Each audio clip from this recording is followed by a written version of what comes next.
Hello दोस्तों, नमस्कार। स्वागत है आपका। इस वीडियो में हम देखेंगे विजन आईएएस की टेस्ट सीरीज, जिसमें हम देखते हैं लगभग 12-14 क्वेश्चन डेली। तो चलिए आइए स्टार्ट करते हैं। पहला क्वेश्चन है आपका, निरामय स्वास्थ्य बीमा योजना का उद्देश्य निम्नलिखित में से किसके लिए स्वास्थ्य बीमा सुरक्षा कवर उपलब्ध कराना है?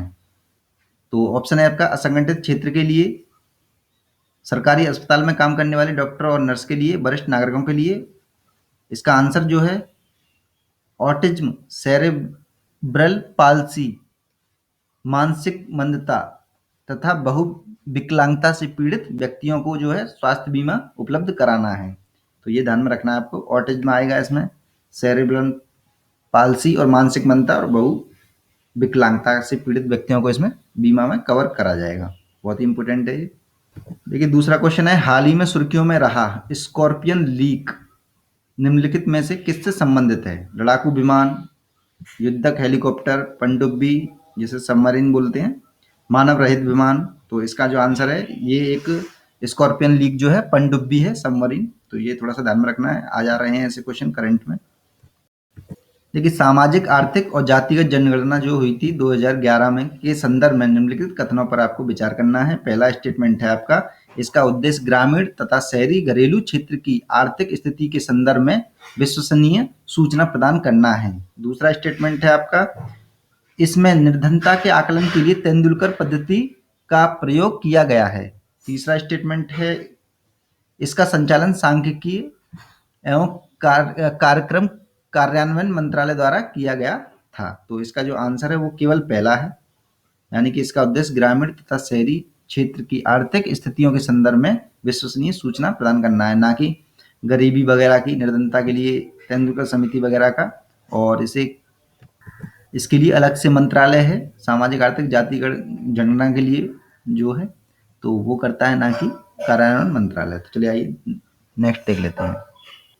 निम्नलिखित कथनों पर अब विचार करना है और इसमें पूछा गया है, घटनाएं भारतीय राष्ट्रीय कांग्रेस के किस सत्र यानी अधिवेशन में संबंधित हैं? ये जो घटनाएं दी गई हैं, जैसे गांधी इरविन समझौते का अनुमोदन हुआ, दूसरा है आपका राष्ट्रीय आर्थिक कार्यक्रम हेतु संकल्प पारित हुआ, और मौलिक अधिकारों के लिए जो है संकल्प पारित हुआ था। तो ये किस अधिवेशन में हुआ था? कराची में, लाहौर अधिवेशन में, फैजपुर या हरिपुरा में? तो आपको बता दूं मैं, ये हुआ था कराची अधिवेशन में।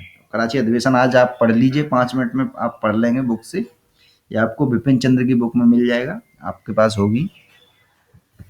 नेक्स्ट देख लेते हैं, निम्नलिखित में से कौन सी विशेषताएं लेटराइट मृदा है, लेटराइट मिट्टी से संबंधित हैं? पहला है आपका एकांतर आर्द्र और शुष्क अवधि, यानी कि तुरंत ही आर्द्र हो जाती है, तुरंत ही ये शुष्क हो जाती है, ऐसी जगह, ऐसी मिट्टी है क्या ये? दूसरा स्टेटमेंट है, ऊपरी परत में ह्यूम्स का संचय होता है।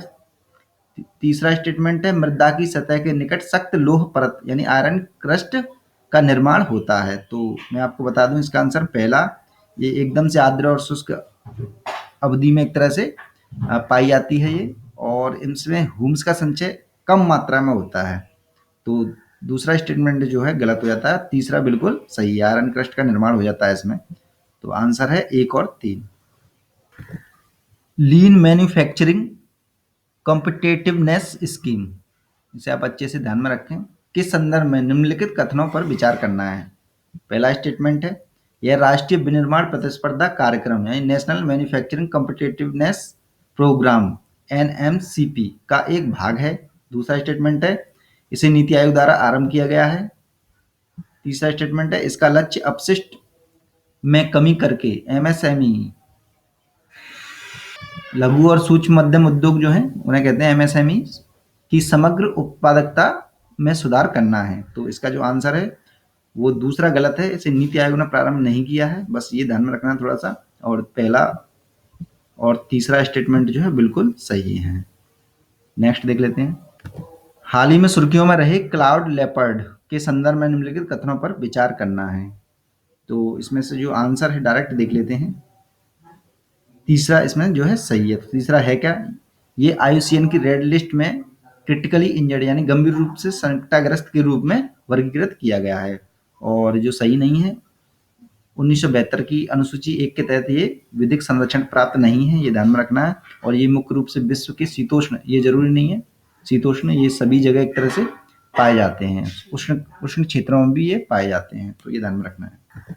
हाल ही में सुर्खियों में रहने वाले इंडिया बिजनेस कार्ड, इंपोर्टेंट है ये, के संदर्भ में निम्नलिखित कथनों पर विचार करना है।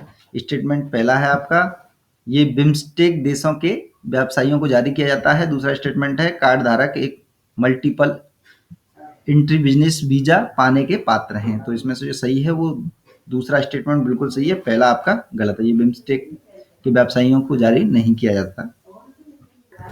हाल ही में सुर्खियों में रहने वाला एक्स्ट्रा कार्पोरियल मेम्ब्रेन ऑक्सीजनेशन यानी ECMO, एक्मो निम्नलिखित में से किससे संबंधित है? डायरेक्ट बता देता हूं मैं, रोगियों को हृदय रोग, श्वसन संबंधी रोग में सहायता प्रदान करता है ये, तो ये इसे आप ध्यान में रखें थोड़ा सा, एक्मो को।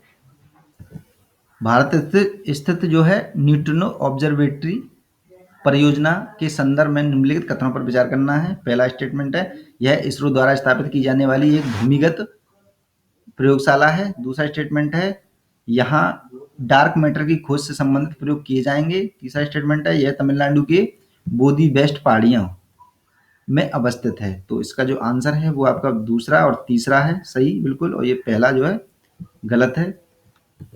ये एक तरह से प्राइवेट जो है कंपनी इसे लॉन्च कर रही है, तो ये इसरो द्वारा नहीं स्टार्ट किया गया है। तो दूसरा तीसरा इसका आंसर सही है। इंटरनेशनल डेवलपमेंट एसोसिएशन यानी IDA के संदर्भ में निम्नलिखित कथनों पर विचार करना है। पहला स्टेटमेंट है, यह विकासशील देशों में विशेष रूप से निजी क्षेत्र, ये ध्यान में रखना है, विशेष रूप से निजी क्षेत्र पर केंद्रित एक वैश्विक विकास संस्था है। दूसरा स्टेटमेंट है, यह विश्व बैंक समूह का एक अंग है। तीसरा स्टेटमेंट है, भारत IDA का सदस्य है। तो इसमें से जो सही है वो क्या है, दूसरा और तीसरा, यानी कि विश्व बैंक का ये अंग है, विश्व बैंक समूह का एक अंग है ये, और भारत इसका सदस्य है। तो 2 और 3 इसमें से सही है। तो ये निजी क्षेत्र को नहीं, सार्वजनिक क्षेत्र को भी एक तरह से केंद्र में होगा इसके। लेकिन निम्नलिखित में से कौन से राष्ट्रीय जनसंख्या नीति 2000 के निर्धारित लक्ष्य हैं? क्या क्या लक्ष्य हैं इसके? तो इसके लक्ष्य देखिए, पहला स्टेटमेंट है, 14 वर्ष तक की उम्र तक स्कूली शिक्षा को मुफ्त और अनिवार्य बनाना, ये बिल्कुल सही है। दूसरा स्टेटमेंट है, सभी टीका निवारणीय रोगों के खिलाफ बच्चों का सार्वभौमिक टीकाकरण करना, ये भी सही है। तीसरा स्टेटमेंट है, 18 वर्ष से कम उम्र की लड़कियों के विवाह में देरी को बढ़ावा देना, ये भी सही है। और चौथा स्टेटमेंट है, कुल प्रजनन दर यानी TFR के प्रतिस्थापन स्तर को प्राप्त करने के लिए छोटे परिवार के आदर्श को बढ़ावा देना। तो ये चारों ही राष्ट्रीय जनसंख्या नीति 2000 के निर्धारित लक्ष्यों के अंतर्गत आते हैं, तो ये थोड़ा सा ध्यान में रखें। तो दोस्तों इस वीडियो में बस इतना ही, और जिन्होंने सब्सक्राइब नहीं किया है अब तक सब्सक्राइब कर लें, क्योंकि सब्सक्राइब करने से आपके पास निरंतर वीडियो आते रहते हैं। और इस वीडियो को लाइक करना बिल्कुल ना भूलें, और जिन्होंने पुराने वीडियो नहीं देखे हैं, पुरानी सीरीज नहीं देखी है, लगभग 32 वीडियो बन चुके हैं अब तक, तो वो आपकी स्क्रीन पर आ चुके हैं, उन्हें देख सकते हैं। सारे के सारे एक तरह से लाभकारी होंगे आपके लिए। तो देखते रहें एग्जाम मेड जी। धन्यवाद।